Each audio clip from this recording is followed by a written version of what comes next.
Good afternoon. I'm Eric Nelson, the Computer Science Department Chair. I've been asked to introduce our speaker today, Alan Malek.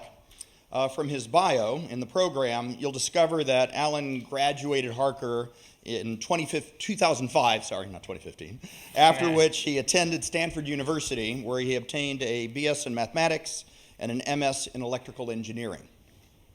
Alan is currently working on his Ph.D. in computer science at UC Berkeley. His research interests are in sequential decision-making, especially under adversarial conditions or when the scale of data is huge. But he also works on trying to understand stochasticity as a computational tool via random algorithms and minimax algorithms of certain repeated games. When not reading and or writing papers, you are likely to find Alan lifting weights, climbing, or cooking, though mostly reading and writing research papers. Now, I first met Alan in 2003 when I joined Harker and inherited the robotics program, which was just a club at the time. Alan was a sophomore and the robotics captain in 2003 when First Team 1072 was founded. He maintained that role in the 2003-2004 season, where he can be seen in this photo of that time period. Alan is the one in yellow, centrally featured, and you can get a better view of him down in the high-resolution image of his smiling face with the necessary safety goggles. Okay. What I've recently learned, however, is that Alan also, and apparently still has, an interest in pottery, which would explain some of the more creative aspects of his early engineering designs, some of which could be assessed with the simple algorithm of, does it work or is it art? Yeah. Alan's drive, leadership, and technical expertise created a robotics program that has persevered and grown over the past 13 years. What started as a club, working on a 10-foot by 4-foot carpet square out of a physics classroom in Maine, has grown into a program that has its own dedicated lab, an attached classroom in Nichols Hall, $500,000 in tools and equipment. The program has expanded to where it is going to be supported by formal robotics courses within the computer science department in the fall of this coming year. It is a program that has touched the lives and influenced some 1,000 students since its humble beginnings. It is my pleasure to introduce our speaker, Alan Malek.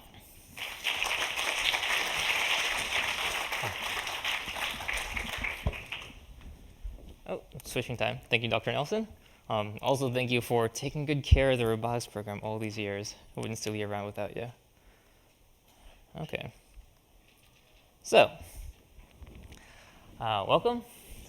I'm Alan, and I'm going to talk to you about a couple of things today. Sequential decision making is sort of one of them. Also, PhD school and grad school. So, I kind of feel like a sort of an odd one out in this keynote, because if you look at the other people I've shared the stage with, they're CEOs, they founded companies, right? Mr. Rothschild, he's at Facebook. I'm sure everyone in this room probably used Facebook this morning. You've all used something that he's contributed to. And I'm a grad student, Alan Malek, cool, and grad student. Isn't a very grandiose term. But then I realized I actually have a really big advantage over everyone else. I'm a Harker alum. So go 05. So hopefully I can, give you some advice and tell you a bit about what it's like to be a grad student, and, give some advice that I wish I had heard when I was just getting to undergrad, and also talk about some decision making along the way. Okay, great. So what are the goals of this talk? Well, first I'd like to tell you what grad school is. I'm still in it, so I have a pretty fresh understanding. Then I'll talk about what I think are some modern challenges that arise from having lots of computers and lots of data and being able to interact with the world sequentially in a real-time manner. And I'll be a bit more specific about this later.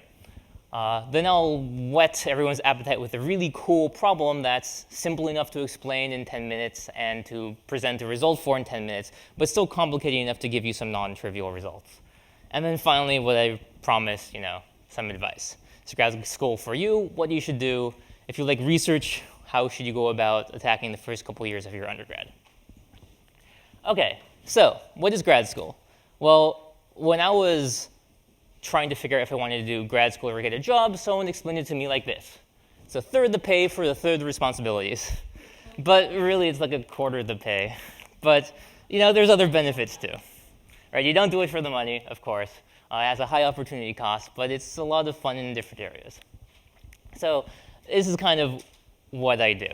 Right? You take a couple classes, more advanced classes than you would in undergrad. So it's a continuation in that way. You're a TA for a while, which is pretty rewarding. You get to hold office hours and teach discussion sections and interact with usually undergrads or grad students. But more importantly, you do research. So I do theory. In particular, that means I prove theorems and think about math and think about abstractions. A lot of people in grad school do more applied things. They spend a lot of time in lab, titrating or whatever. They spend a lot of time on their computer trying to engineer solutions to vision problems or something like that. But you spend a lot of time doing research. Right? And kind of what does that mean? Well, here's a really nice pictographic way of explaining this. I didn't come up with this. This is all credit to Matt Might, who is a professor at University of Utah. This is a Creative Commons, so I'm attributing the credit where it's due. His website's at the bottom. You should check it out. He has a blog and whatever. But imagine that this circle is all of human knowledge. After elementary school, you start out knowing just a little bit, right? You know your multiplication table. You know maybe a little bit of history. You know cursive. Then you go to high school, right? This isn't green on purpose, but it might as well be for the purposes of this talk. And you learn a bit more. Harker's well-rounded, right? You learn a little history, you learn a little math, you learn a little science, and you know a little bit of everything. And this is where most of you are right now, in this green circle. And then the next step is undergrad, right? And most of you will be at a liberal arts school, so you'll take humanities classes, maybe you'll study music, but you'll also do some science. And that's kind of this radius that expands. But in undergrad, you pick a major, and you learn a bit more in that area, right? That's this little knob up here. So you specialize. Okay, well, after this point of departure, or at this point, a lot of people go out, get a job. If you choose to stay in grad school, right, you will probably do a master's first. And a master's deepens this specialty, right? So you get a bit a bit closer to this button, to the boundary of human knowledge. You take specific classes in a very particular area, and you don't do a lot of exploring. That's kind of what a master's degree will get you. Now, if you continue to a PhD, you try to read papers, and you look at literature, and you get all the way up to the edge. Right? And this takes a couple of years of reading papers and taking classes. And sometimes you have 30, 40 years of literature. You have to know what problems people have looked at in a certain area, how they've solved them, what they've failed, what problems are open and interesting, and what do people care about. Right? So this is, as Dr. Nelson said, I spent a lot of time reading papers. This reading papers is that red spike. I guess you can't really differentiate the red from the pink, but the pink's here and this is red. That's kind of the general idea. Okay, so now we need to zoom in a little bit, right? So pretty close. Here's the boundary, and you read papers, and soon you start formalizing problems, and you try to solve the problems, and the first solutions you make never work, right? That's true always. Then you iterate, and you get better at it, and you push, and you try different solutions, and in a couple of years later, the boundary gives way just a little bit. You solve a problem that no one else has seen before, right? This is a tiny little nub, but you've added something. You've proved something that no one had known before. You've discovered a new algorithm. This is codified in a couple papers. And that little bump is a PhD. Or that tiny little the iota of knowledge you added to the whole circle is what you've done as a PhD. And along the way, you've learned how to do research. Of course, when you're up there, the world looks totally different, right? This is all you think about. You spend 8 hours a day, probably 12 hours a day thinking about your research. So it's much bigger than, or you think it's much bigger than it is, but it's important to keep the perspective here. Right? You've made a difference, but it's a tiny little difference, and most people probably don't know the difference. But you do, and that's important. So that's grad school in a nutshell.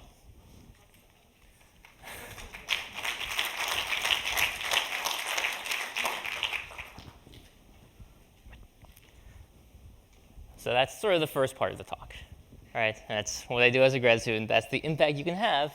And I I've been in grad school a while. I really enjoy it. Right? I think it's a great use of my time, and I don't regret doing it. But there are opportunity costs, and it's something that you have to figure out for yourself if you want to do it or not. Okay, so let's talk about modern sequential decision-making problems more on the line of the symposia. What do I mean by a modern sequential decision problem? Well, modern starts off with big data. Right? We know we have lots of data. We know that there's a Moore's law for data, so the data rate doubles every 40 months or something.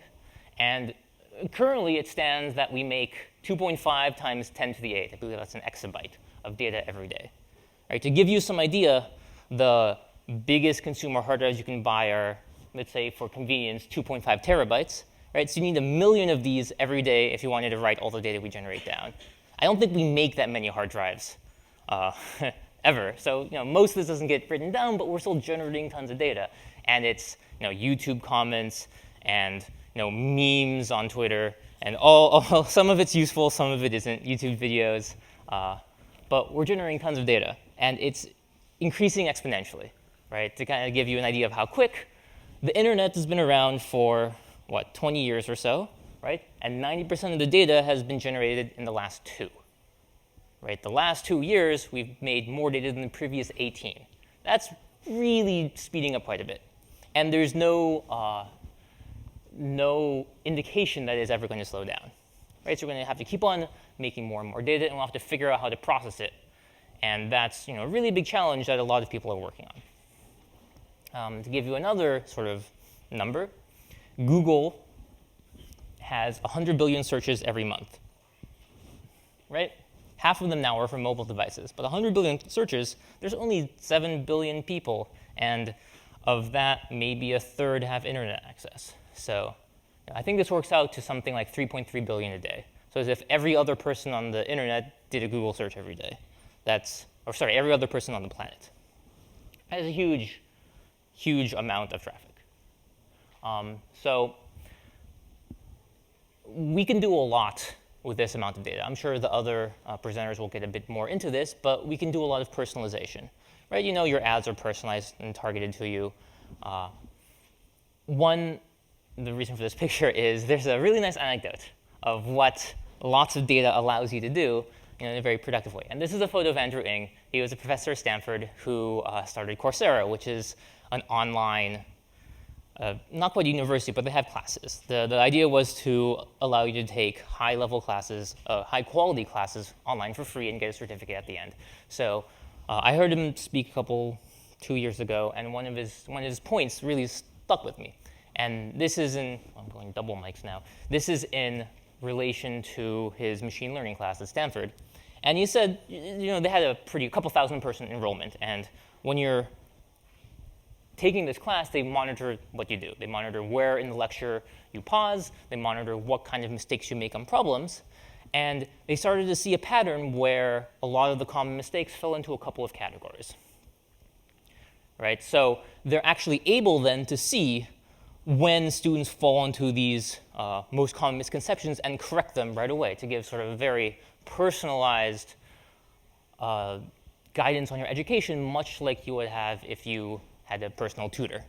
And the paradoxical thing is that you needed lots of data for these personalizations to be effective. Right? You need lots of data for these patterns to emerge. You can actually then personalize down to an individual level the feedback and the help that you get. So I thought that was a nice glimpse into what sort of big data can get you. And we have a better understanding of social dynamics. You've heard, well, at least there have been, I should say, studies linking spread of viral diseases to social network graphs in Facebook. They exhibit similar behaviors, and there's a lot of really interesting phenomena that this sort of amount of information allows you to study. Okay, so that's half of the picture. Tons of data. Right? Huge amounts, just unfathomably large amounts of data. The other side that I think is less talked about is our ability to interact with computers. So raise your hand if you used a computer in the last, let's say, 20 minutes. Right? This includes your phone. Right? You're always checking your email. You're always texting your friends or something, but you're using mobile web, you're always using your computer. And your phone's a computer. It can record a lot about you. And if you look at the smartphone adoption rates, I pulled this out from some think tank research. But OK, so we're not number 1. We're number 4. South Korea is number 1. I guess that's they have a very strong cell phone network. But we're still at 72% of people have smartphones. And if you keep in mind, 70% of adults, I should say. It's probably even higher for teenagers. But if you consider that only 90% of people in this country have internet access at all, right, that's a pretty small gap. So we have the situation where we have lots of people, pretty much everyone, carrying a computer on them, and they can browse websites, they can use apps, and they interact with their computer very, very regularly, and we can interact with them. And it's this, I guess, unprecedented level of interaction with people that I think is really new and allows for different interactions with people and more precise and targeted. And we need tools to understand how to interact with the entire country at once, basically. And that's kind of what I mean by sequential interaction. Before, 10 years ago, we couldn't have done this. No one has computers on them. You went home and checked your email. Now, if you get a push notification on your phone, that's great. You look at it right away, and then maybe you get another one an hour later or something. OK, so here's a thought experiment to kind of show how, it's a little silly, but to show how smartphones have really changed your lives. So for the younger people in the audience, this might be a little hard, but imagining not having a smartphone and not being able to text, right? Let's say you were in the 80s and you wanted to go to a movie with your friend. What would you have to do? Well, you'd have to call their house. Sometimes their parents pick up, right? Sometimes they're not home, and then you're stuck at home. There isn't texting. Let's say you call them, and then you go to the movie theater, and they aren't there. What then? Oh, well, I guess you just go home then. Right? You had to make backup plans. You had to be a lot careful. You couldn't decide things on the fly. And this is a huge change from, I guess, 10 years ago, where now everyone has text. If you go to the ice cream store and you want to make a change of plans, you just text everyone, and then it all works out. Right? If you want to go somewhere, you just pull up Google Maps and you put in directions. You don't have to go and print out maps or go to a gas station and buy a physical map that you had to fold and you couldn't refold. That was always the issue, the refolding.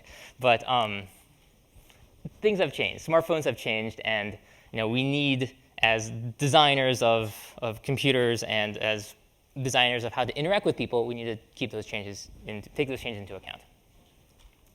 OK. Oh no. So here's a specific example. This kind of starts the more grad school-y part of the talk. This is a specific example that I'll go through a problem and then derive an abstraction of it and then prove a theorem. But the problem we have is running a newspaper, right? So let's say you're a newspaper editor and you want to figure out which version of your newspaper to sell that day. And you have 3 versions, blue, red, and green. And you want to know which one will have the most sales, right? That's a pretty reasonable metric. You want to sell the most newspapers so you can charge more for your ads and hire better writers or something. So you want to pick the headline that sells the best. Well, let's say you have a print newspaper. How would you do this? Well, you'd choose a headline, right? You'd put it in these little boxes. I don't know, do these things still exist? They're like newspaper carts, and you have to put in coins, and they're very primitive. Anyway, you do that. You have your fleet of drivers go out to the city and put newspapers everywhere, right? And then you see sales. You go back and you collect the newspapers, and you see how many you sold and how many you didn't. And now you want to use some feedback to adjust your headlines. Oh, wait, you can't. Because now it's tomorrow, and you have a different set of headlines. So you had to choose that one headline, and you're stuck with it. And if you chose the wrong one and it had bad sales, too bad. And you don't know anything about the other headlines you didn't pick. Well, let's upgrade this to the internet age where everyone is on their smartphones all the time and you're visiting web pages, right? So now we're on the internet, and we have a user. He has a jersey number 1. He arrives to your website. And you have the same problem, right? Which article to choose. And kind of here I've used this little bar graph to represent the weights of each article, or each headline, sorry. So we'll have some weights on each headline, and we'll choose the headlines kind of proportional to the weights. It could be very fuzzy here, but we haven't had any visitors yet, so we put equal weight on all the headlines, because a priori, we don't know which one is good and which one isn't. OK, and then we pick an article from these weights, or a headline from these weights, and we show them the article. In this case, let's say it's the blue one, right? And then we get some feedback. We see if they click on the article or not. So for the first user, he liked this one, so he clicked this article. And we have some feedback, and now we adjust our weights, right? We say, oh, look, they clicked on blue. Blue must be good, so we bumped up blue's weight a little bit. Perfect. Well, all this took a second. So now the next user comes in 1 second later, and we can do the same thing. We have different weights. So let's pick a different article. Let's say it's red. And then user number 2, she doesn't like this article and doesn't click on it. And we have more feedback. Oh, well, now we know that red maybe isn't so good. And we go and we update the weights to be a little less. And we can do this every second. We don't have to wait a whole day to close this loop. We can do this, I guess maybe it's 10 times a second. And sooner or later, as we continually pick arms and see if they're good or bad, we will converge onto what is the optimal newspaper headline. We can actually quantifiably measure, hey, this newspaper headline will sell more than the other two. And we couldn't do that in this slow world of print and driving things around and collecting coins and whatever. OK, so that's a kind of a toy example, but there's already some structure here, right? So just to reiterate, ugly newspaper, repeated feedback, modify our prediction in real time. But there is already some questions and some trickiness here, and this is usually called the exploration versus exploitation trade-off. So exploration says that we want to try every single headline we can, so we can collect information about every single headline that we can, right? How do you know this headline is better than this if you don't try both of them, right? And we want to continually pull all the headlines until we get a good idea of how good each one is. On the other hand, there's exploitation. At some point, you just have to start using the best headline, right? If you spend all your time trying the bad ones, you're not going to make as much money as you could if you settle on the best one. So what's the trade-off here, right? How much do you explore? How much do you exploit? This is a big problem, and there's been a lot of work on it, and it's still not entirely solved. But as I said, I do theory, so the question is, how can we formalize this? How can we formalize this model? And this whole picking a newspaper and seeing how it does, and then picking a different newspaper headline and seeing how it does, is described by what is known as the multi-armed bandit problem. So this is where the math starts. There's math for about 5 slides. So if you don't like math, sorry, bear with me for 5 slides. This is in the area I'm in, this is the language we use to describe that sort of problem. So it's a multi-armed bandit. So you're given some game length, T, big T, and the number of arms 1 through K. And sort of the big T is the number of times you get to show a headline. And arm K, the number of arms, is the number of headlines you have. Okay, then for each round, the adversary, which will be maybe nature, maybe it's randomness, but somehow there'll be a reward assigned to each arm. And that reward will basically be if you had shown this arm would have been clicked on or not, in this case. Then the learner, which is us, we choose an arm, and then we get to see the feedback. So I don't know exactly how copyrighted this picture is, but if you ever go to a conference where they talk about this sort of learning, you'll see this every other presentation, so you might as well start now. So this is what is called the multi-armed bandit problem. There's a silly little octopus here, and it has a bunch of slot machines and K arms. Each arm is on a slot machine, and each round he pulls the slot machine, sees how much money comes out, and then has to think about it and then choose a different arm to pull. And his goal in the long run is to make as much money as possible, which means pulling the arm that is connected to the best slot machine. Make sense? And importantly, he only gets feedback, and this is kind of obvious in this example, he only gets feedback about the arm that he actually pulled. So if he wants to figure out something about arm 2, he has to pull arm 2 a bunch of times to see, on average, how good is it. If he wants to do arm 4, he has to pull arm 4 to see how good it is. Right? And again, that's the exploration versus exploitation trade-off. And early algorithms to solve this problem did exactly that. You would pull every single arm like 100 times, and then you would just figure out the best one, and you would pull that a bunch of times. Turns out that that's actually not very optimal, and there's a whole bunch of reasons why that algorithm isn't so good. And we'll look at some better ones, even simpler ones that are better. But And just to really hone in this point, the idea that the learner only gets to see the reward of the arm that they picked, it's called Bandit feedback, named after that dumb octopus. But they don't get to see rewards for the other actions. That's important.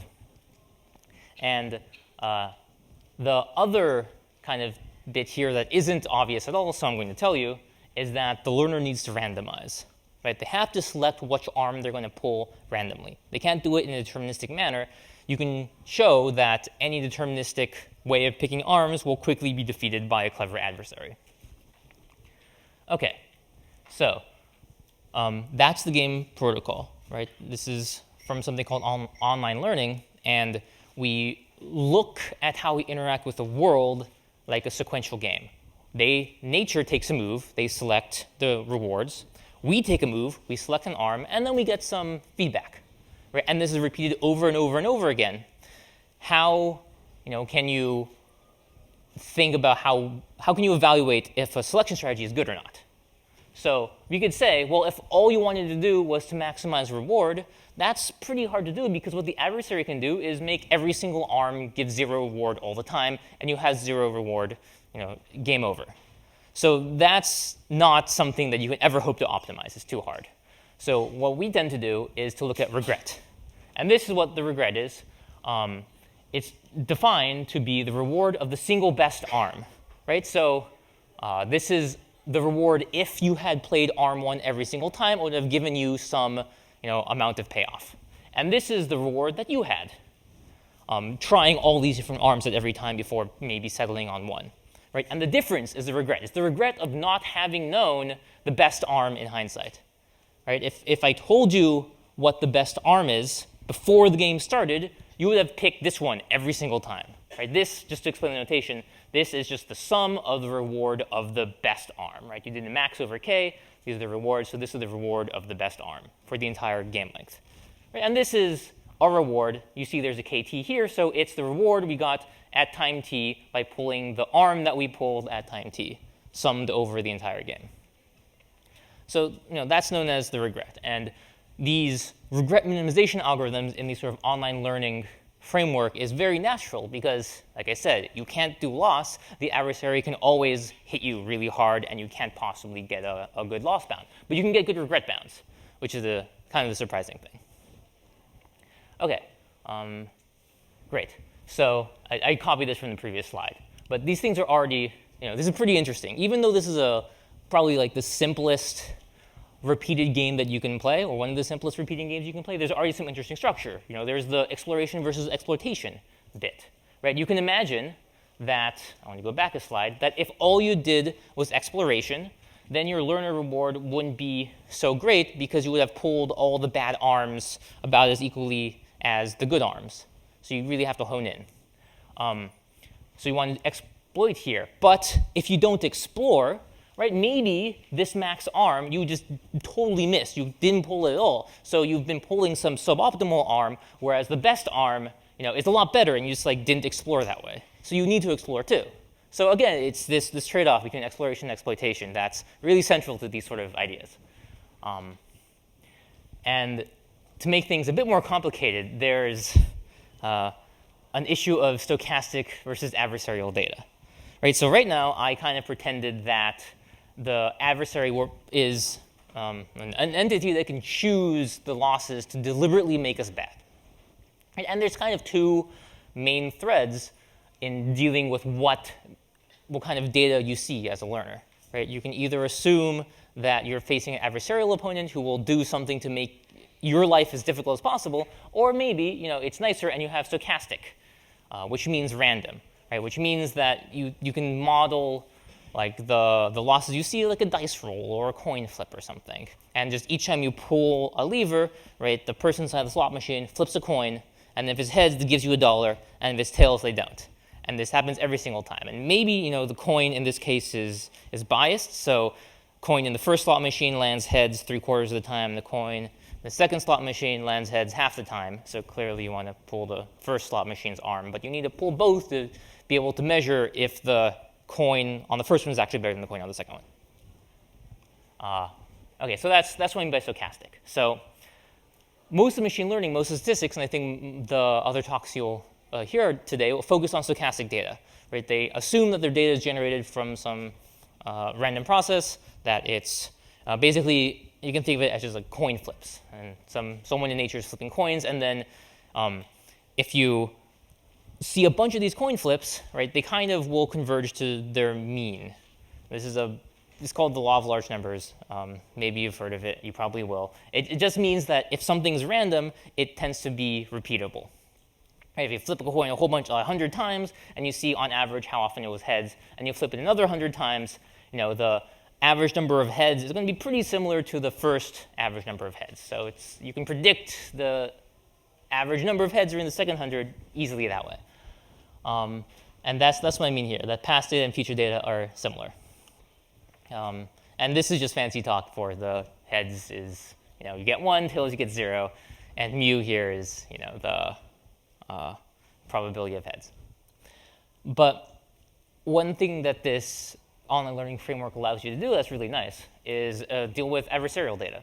So on adversarial data, there aren't any assumptions on what the rewards look like. Right? So in principle, it's much harder because you can imagine an adversary deliberately making a reward sequence to make you do poorly. So let's think about that strategy again of exploring a bunch and then exploiting. Right? If you're trying to play that strategy, what would an adversary do? Well, during the explore phase, they would make arm 1 look really, really good and make all the other arms look poorly. Then as soon as you switch to the exploit phase, they do the opposite. They say, oh, I now know what he's doing. Haha, I fooled him, that silly person. I'm going to make arm 1 bad now. I'm going to make arm 2 really good. Right? And you can't, that explore then exploit strategy cannot deal with that. Right? It cannot change its predictions after the fact. So the adversarial data, it can choose the losses based on the actions you've taken so far. Right? And that's a lot harder to deal with. And again, I will say that we really need this regret term because you can't minimize the loss. Right? If the adversary makes every single arm really hard by making the reward small, then this term is small, but then your term is small too. So you're not, it's not so bad. You don't have a lot of regret if, regardless of what you did, you would have had 0 loss. Right? You have a lot of regret when you spend a bunch of time pulling a bad arm, but there was actually a good arm there. That's going to cause you a lot of regret because you could have pulled the good arm. Why didn't you? That's sad. Okay, so this sort of adversarial assumption is kind of not quite unique, but it is a feature of online learning. Okay, so let's look at 2 possible algorithms to solve this problem that are way better than the explore than exploit algorithm. First is called epsilon greedy, which is sort of the next thing you would think of, and then this algorithm, which is almost optimal, called exp3. Okay, so epsilon greedy is very simple. I'll describe it in words. What it does is it has a coin that lands with heads almost always. It has a very small chance of landing tails. And it flips a coin, and if it lands tails, so in the rare event that it lands tails, it will explore uniformly, and with a probability epsilon. Otherwise, it'll pick the best one it's seen so far. Right? So kind of the idea is it will always explore arms, and it won't ever not pull arms and explore arms. But for most of the rounds, it'll pull the one it's seen the best. So this, at least you can't have this algorithm do something dumb or just completely misses the best arm, because it will always pull the best arm with some probability. But this is a pretty simple algorithm, and it doesn't do that well. You can show that it's suboptimal in a whole bunch of different ways. And doing theory, we care about getting the optimal algorithm. So like I said, it's easy to defeat, and it's not even optimal for the stochastic case. So what's a more optimal algorithm? It's this. It's a bit more complicated. It's not much more so if you get past annotation. I'll just explain it to you briefly. I think this is the last slide with math on it, so if you aren't following, we'll come back to reality soon. But in this algorithm, you need some parameter, which is called eta. It's a learning rate, and you have arms 1 through k. And the idea, kind of as I hinted in my diagram with those bar charts, is that you keep a weight for every arm, and then you modify that weight depending on how well that arm does. right? So in particular, you set the weight for every arm. This is the weight of the ith arm at time 1. You set it equal to 1, so every single arm starts off with the same weight. Makes sense, right? You're agnostic about which arm is best because you haven't seen anything yet. And then every round you pull an arm proportional to the weight on it, right? With probability proportional to the weight. So at the first, because all the weights are the same, first round rather, since all the weights are the same, you pull each arm with equal probability. That's what this line means. And then you get the reward for the arm k. And sort of the magical part here is how you update your weights. So you only update the weight. So you only update the weight of the arm that you actually ended up playing. And here, the update isn't by the reward you got, but is the reward divided by the probability of picking that arm. And if you know a bit about statistics, you recognize that this is an unbiased estimator for the actual reward. But just intuitively, dividing it by pj is kind of the right thing to do, because let's say you picked an arm and it had low probability on that arm, which means you thought that arm was pretty bad. It would be pretty bad, because if you thought it was good, you would have put more weight on it. Right? So this is like this crappy little arm that has pretty low probability, and it turns out to be good. That's really surprising. That's a lot more evidence than if you had picked an arm you thought would be good and it would be good. Right? So this kind of allows you to adapt to arms that had been bad before but now have become good because the adversary is trying to make your life difficult. It allows you to adapt to those situations more quickly. And that's why this algorithm works and gets really good results. And just one more bit of detail, the weight you put on each arm is proportional to the exponential of the learning rate times the total cumulative reward. Right? So the better an arm is, the higher its cumulative reward, and the more weight you put on it. And this sort of converges exponentially quickly to the right arm if it's stochastic and blah, blah, blah. There's analysis that makes this look really pretty, but that's kind of the gist of the algorithm, is that you keep a weight for every single arm, and you update it depending on how well that arm does in real time. And you do this every single time you see a new arm pull. Okay? And this does well. This is a theorem. Obviously, I'm not going to prove it. I may not even talk about it. There's an expectation. Who cares? Basically, the takeaway is that this is what the regret looks like. Now, this may not mean anything to you, but let's just go through and think intuitively. Right? Let's say you're trying to prove a theorem, and you prove a result like this, and you stop back and think, well, does this make any sense? Well, let's see. How does this change with k? There's a k here and a k here. K is the number of arms, right? As we increase the number of arms, what will we expect? We expect your regret to go up, because we have to learn about more arms. That kind of makes sense. What's sort of surprising here, though, is that if you double the number of arms, your regret doesn't double. Right? You kind of maybe expected that it would grow linearly with k, because you have twice as much to learn, but that actually doesn't happen.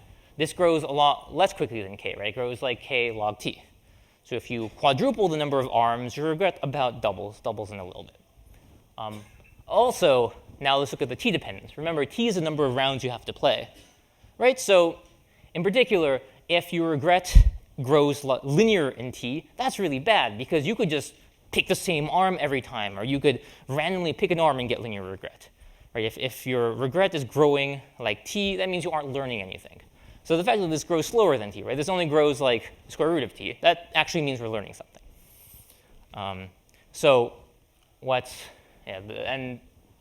Reminder to myself. Also, this means that the regret per round goes to 0. So as you play the game, you will eventually get to the optimal algorithm, and you will have suffered nothing for having not known the best arm before the game started. And that's pretty cool. Another thing we like to do is prove lower bounds. So by lower bound, and by this weird omega notation, it means that if you give me any algorithm, I can cleverly make a sequence of rewards that cause that algorithm to suffer at least root kt regret. So any algorithm in the world has to suffer at least this much. So when you look, we proved that our particular algorithm suffers regret at most this much, and we know that every algorithm has to suffer regret at least this much. Right? So we're pretty close. We're off by a factor of log k here, but we're almost close to optimal. And if we can get an algorithm that matches lower bound, that we know it could do the best of every possible algorithm, then that would be great. And as a theoretician, you would see this result and ask, well, where's the gap? Can we lower the upper bound or increase the lower bound? It turns out the answer is you can lower the upper bound. You can actually match this root KT, but whatever. That took about 10 years to figure out. Right, 10 years and a whole bunch of really smart people working on papers. So that's the kind of speed that things move sometimes. OK, so this recap, because this is sort of a microcosm of what you would do if you were interested in theoretical CS research. We started with a real-world problem of selling newspapers. Right? We built it into a easily abstractable model involving getting feedback time and time again and adjusting our weights. And we call it the Multiarmed Bandit. By the way, that model was from 1951 by Robbins. And that EXP algorithm I showed you came 50 years later. And that was sort of a big leap forward. And in the last, that was in 2001. And in the last 10 years or so, we've closed the gap. That's the timescale for this problem. So we abstracted it into a multi-armed bandit framework. Right? Then we looked at a couple algorithms. We looked at exploit and exploit. We looked at epsilon greedy. And then we looked at this EXP3 thing, which is a bit more complicated. And then we proved bounds on how well those algorithms did. And with lower bounds that didn't quite match, but almost matched, we got an idea of which one was good. And that's great. That's like a really nice result. And then, well, I guess that's the last point. So this process of taking a problem and extracting it down to something we can solve and solving it in like a nice crystal result with a theorem that says this thing we care about is less than this number that depends on the problem. That's really nice. That's kind of what we always hope for. OK, so I think I'm kind of on schedule, maybe 5 minutes for questions. That's the first 3 parts done. I don't know if your appetites are wet or not, but I tried. I think it's cool, but to each his own. And then finally, let me give you some advice about preparing for grad school. Advice I wish I heard if I was getting into undergrad. Right? How many seniors are in the room? Oh, well, tell your friends then. And maybe how many freshmen and sophomores in college? Oh. Well, you guys remember this for a couple of years, maybe. So these are the things I wish someone told me freshman, sophomore year in college. I guess this is being televised, so maybe the word will get out anyway. But things I wish I knew. Professors, want to talk to undergrads. I mean, not all of them. Some of them are busy, but for the most part, they have office hours, and they're sad when people don't come to their office hours. Right? I mean, they're just lonely, and they want to talk to people. So go to your professor's office hours. If it's a class you think is cool, you think is interesting, go talk to your professor. Talk about what they are interested in. Academics love to talk about research, if you couldn't tell. And they'll be happy to talk to you about it. Right? You can think about going to the group meetings. Right? Each professor has what's known as a group meeting. They have all their grad students kind of once a week sit in a room and talk about what they're working on or look through a paper or something, and you can come. And it's a great way to interact with the professor and to see what kind of things they're working on. And it'll kind of give you a glimpse as to what sort of problems are out there. If you like research, try to get involved early. A lot of colleges have research programs where you can be assigned to professors. It's a lot of fun. I mean, it's not that easy. It could take a lot of time, but it's rewarding, right? And more importantly, if you ever want to go to grad school, you're going to need good recommendation letters. And the only way to get a good recommendation letter from a professor is to work in their lab or attend their group meetings or somehow interact with them pretty consistently. And it's never too early to start this. Right? Professors like enthusiasm. If they see a young undergrad who's really keen and really enthusiastic about the subject, they are apt to like you. Also, classes aren't everything. You can get credit for research projects. Sometimes you'll learn a lot more from a research project than you will from a class. And given, I killed it. Given the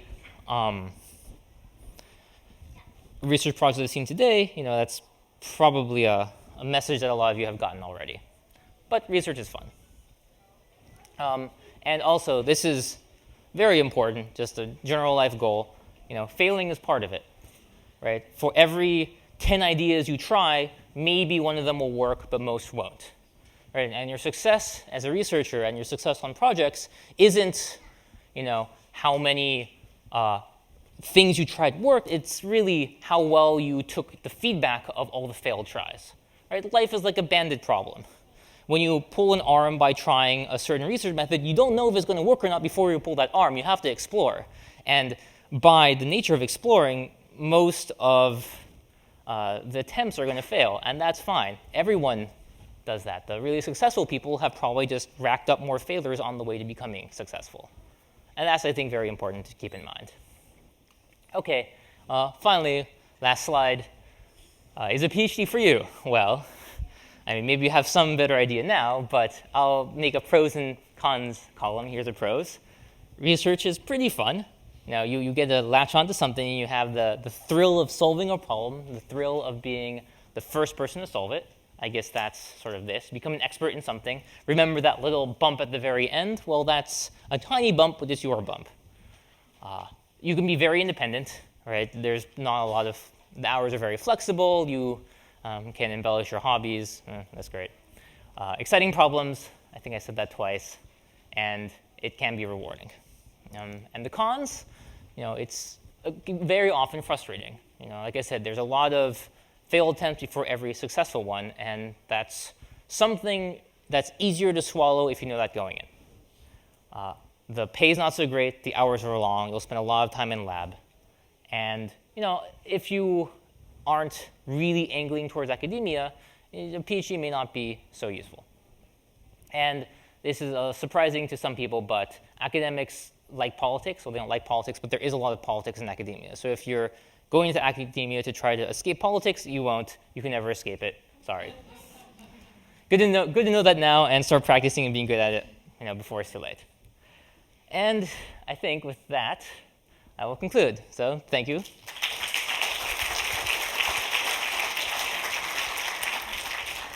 Right on time for 10 minutes of questions. Thank you so much for such a great talk. I have a couple questions from the audience from Evenium. So I'll just start off with the one that was the most upvoted.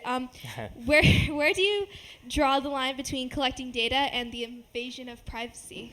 Oh God, that's a hard question that you should ask people who do this, not me. That's a good question. I mean, I think it should definitely be consensual, the data collection. It should be opt-in, not opt-out. But a lot of people are pretty happy opting in if it gives you better recommendations and better features. I suppose it comes down to how much you trust the companies to safeguard your data, because they do anonymize and they do try to. But yeah, I think that's my vague answer. The line's blurry and depends on who's using it, I think. Okay, second question. What is the largest effect decision-making and feedback has had on today's society? Oh, that's a good question. I mean, sequential, okay, so this isn't necessarily a large effect, just a large, I guess, proof of concept. So, well, not really. Yahoo's webpage for a while was actually chosen with these sort of bandit algorithms. It might still be. You can upgrade the bandit algorithms to take into account feedback. They call them contextual bandits. So these are sort of popping up all over. They're kind of replacing traditional A/B testing in some places where you want to figure out what product is best or what people really like. Instead of doing an A/B test, you'll run a bandit algorithm and you'll use that to tune your weights. And I suppose that's one success. It probably creeps into your lives and you don't even know it because a lot of it's going on behind the scenes. But for my own particular research, I can say that it's in theory, and it probably won't be relevant to anyone's product in at least 5 to 10 years. Right? It's kind of foundational and it's not the most applicable. That's not true of a lot of research people are going on that is happening in academia. Right? Some people working on the more applied fields leave and start startups based on their dissertation, or they continue their research in industry. I guess it's kind of sidetracked, but there is some interesting work, especially recently in state-of-the-art machine learning and vision research that's done in industry. Like in DeepMind, that's some pretty cool things. All the deep neural net stuff, vaguely. But Okay. How often are you involved or see other researchers in your discipline collaborate with fields traditionally isolated from theory, such as applied genetics, medical sciences, and environmental analysis? not as often as I would like. Especially, so my specific field in theory is kind of isolated, and it isn't somewhat through lack of trying, but mostly that the models we use are a little too simplistic to be usable on those large complicated systems. I see a lot more collaboration between machine learning and like bioinformatics or evolutionary biology. There's some pretty